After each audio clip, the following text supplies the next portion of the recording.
CRCL stock analysis and price predictions for Wednesday or 6th of August and onwards.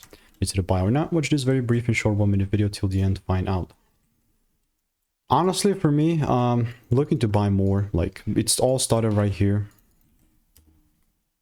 It was when it was $76 to 104 and then delivered, and that was a beautiful delivery. And then we took it to like $300, right? I only just capitalized on this because it hit my TP and then it just kind of went. I had very poor management game here, you know, because in trading there is two games. There is getting inside the trade game and there's managing the trade game.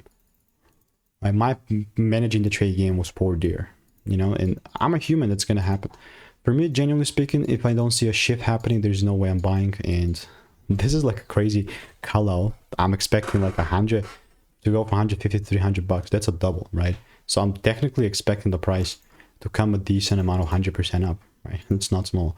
So I'll keep you updated. It's like it's not impossible, but I just must see a confirmation. And if you want to stay tuned and get free money making emails and insights, click the first link in the description. See you in the next